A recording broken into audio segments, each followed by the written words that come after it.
السلام علیکم ورحمۃ اللہ تعالی وبرکاتہ۔ جیسا کہ آپ کچھ دنوں سے ایک خبر سن رہے تھے کہ میرٹھ کا جو زید نام کا لڑکا تھا جس کو سعودی عرب کے اندر پھانسی دینے کا آرڈر دے دیا تھا اور اس کو پھانسی ہونے والی تھی،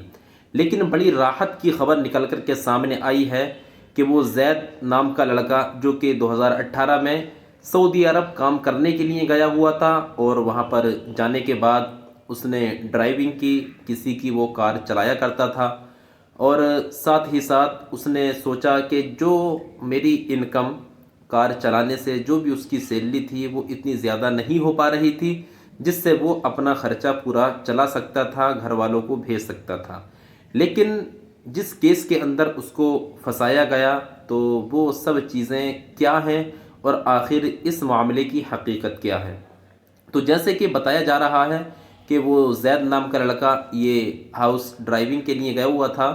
اور یہ ڈرائیونگ کیا کرتا تھا اور رات کو یہ کچرے والی گاڑی تو اس سے سامان کو ڈھویا کرتا تھا، لیکن اس کی جو گاڑی تھی جس کار کو یہ دن میں چلایا کرتا تھا اس کا ایکسیڈنٹ ہو گیا اور ایکسیڈنٹ ہونے کے بعد جو اس کا مالک تھا جس کی یہ کار چلایا کرتا تھا اس نے اس کے اوپر دنڈ ڈال دیا۔ اور وہ دنڈ کیا تھا؟ وہ دنڈ یہ تھا کہ جو بھی قیمت اس کار کی بنتی ہے وہ اس کے اوپر ڈال دی کہ تجھ کو اب یہ قیمت دینی ہوگی۔ اب وہ پریشان ہو گیا کہ آخر اتنی بڑی قیمت میں کیسے چکا سکتا ہوں۔ پھر اس کے بعد اس نے کچھ کام کرنا اسٹارٹ کیا کہ اس کی قیمت چکائی جائے، پریشان ہو گیا اور جیسی خبر سننے میں آئی کہ اس نے کوئی نشے کا دھندا شروع کر دیا تھا جس سے وہ کمائی کرنا چاہ رہا تھا، لیکن یہ بات کہاں تک سچ ہے کہاں تک جھوٹ ہے اس کا کوئی اندازہ نہیں لگا سکتا۔ لیکن پھر اب وقت وہ آتا ہے کہ اس کو 2023 میں پکڑ لیا جاتا ہے اور اس کو قید کر دیا جاتا ہے جب سے وہ جیل کی سلاخوں کے اندر ہے، اور اس کو ابھی کچھ دن پہلے پھانسی کی سزا سنا دی گئی تھی، لیکن اس کے جو وکیل ہیں وکلا ہیں اس نے ان سے عرضی لگوائی اور عرضی لگائی اور کہ کیس میں کچھ اس کو راحت ملنی چاہیے۔ تو پھر وکیلوں نے محنت کی تو کیس میں جو راحت ملی تو وہ یہ ملی کہ اس کو سزائے تاعمر اس کی قید کو قرار دے دیا گیا کہ اس کو اب سزائے عمر یہ اب جیل ہی میں رہے گا۔ لیکن آخر اس کو لگا کہ ہاں یہ جو اس کے اوپر وہ قیدی بن کے پوری زندگی رہے گا یہ بھی اس کو کچھ زیادہ لگا۔ اس نے پھر یاچیکا دائر کی اور پھر مانگ کی کہ مجھے سزا کو اس سے اور کم کیا جائے، تو پھر اس کی سزا کو کم کر کے اب 15 سال کر دی گئی ہے کہ اس سے زیادہ اب کم نہیں ہو سکتی۔ 15 سال کی اس کو سزا دے دی گئی ہے، 15 سال تک اب وہ جیل کے اندر رہے گا۔ یہ وہاں کے ان کے وکیلوں کی محنت بھی ہے کہ جس کی وجہ سے یہ 15 سال اس کے لیے متعین کر دیے گئے ہیں۔ لیکن اگر ہندوستان کی سرکار چاہے تو اس میں کچھ سنشودھن ہو سکتا ہے اور کچھ تنزلی ہو سکتی ہے، کچھ کمی ہو سکتی ہے اس کی سزا کے اندر، لیکن یہ اب ہندوستان کی حکومت کے اوپر ہے کہ وہ اپنے ہندوستان کے ویکتی کو کس طریقے سے وہاں سے ریسکیو کرے گی اور کس طریقے سے وہاں سے وہ لے کر آئے گی۔ لیکن اب تک جو گھر والے پریشان تھے ان کے دلوں کو کچھ راحت ملی ہے کہ ہاں اب ہمارا بیٹا اگرچہ جیل کے اندر ہے لیکن دنیا میں وہ سانسیں لے رہا ہے، کیونکہ اب تک گھر والوں کا حال یہ ہو چکا تھا کہ ماں الگ رو رہی ہے، باپ الگ رو رہا ہے، بھائی بہن الگ رو رہے ہیں، کیونکہ موت کی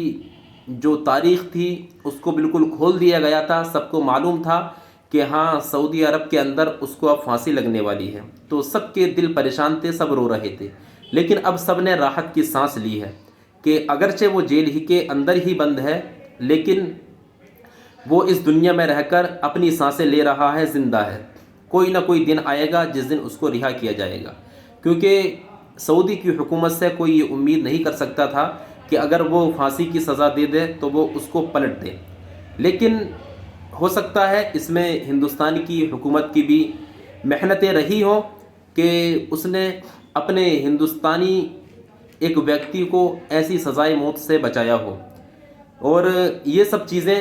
اگر اور بھی اس سزا میں کمی ہو سکتی ہے تو وہ ہندوستان کی سرکار ہی کرا سکتی ہے اور اپنے ہندوستانی اس ویکتی کو اپنے دیش میں واپس لا سکتی ہے. تو میری آپ تمام سے بس یہی گزارش ہے کہ اگر آپ کہیں پر بھی ہوں، جہاں پر بھی آپ جا رہے ہوں، کسی کام کو لے کر بدیش جا رہے ہوں، تو آپ سے بس یہی گزارش ہے کہ اپنے دیش میں ہی رہ کر اپنا جتنا ہو سکے اتنے کام کو انجام دیا جائے. ہرگز پیسے کے لالچ میں اپنے دیش کو چھوڑ کر باہر نہ جایا جائے، کیونکہ ہو سکتا ہے کہ کوئی ایسی ایکٹیویٹی ہم کر بیٹھے کر بیٹھے ہیں کہ جس سے ان کو سزا مل جائے، وہاں کی وہ جیل میں بند ہو جائیں. تو اپنا انسان اتنا گزارا ضرور کر سکتا ہے کہ اپنے دیش میں رہ کر ٹھیک ٹھاک کھا سکے، کما سکے، پہن سکے. اتنا گزارا لوگ کر ہی رہے ہیں، لیکن صرف پیسے کے لالچ میں بدیش چلے جانا، کچھ سعودی چلے جاتے ہیں، کچھ کویت چلے جاتے ہیں، کچھ اور ملک چلے جاتے ہیں. لیکن اگر باہر جا رہے ہو تو بڑی سوچ سمجھ کر جاؤ، کیونکہ باہر جانے والا ویکتی ہم نے بہت دیکھے ہیں کہ گھر کے اندر ماں بیمار ہے، باپ بیمار ہے، بھائی بہن بیمار ہیں، شادی ہو رہی ہے، وہ وہیں پڑا پڑا رو رہا ہے، یاد کر رہا ہے. اور کبھی کبھی تو ایسا بھی ہو جاتا ہے کہ گھر میں باپ کا انتقال ہو گیا تو وہاں سے ویڈیو کال پر دیکھ رہا ہے، وہاں وہ پریشان ہے. ماں کا انتقال ہو رہا ہے تب وہ شریک نہیں ہو پا رہا ہے.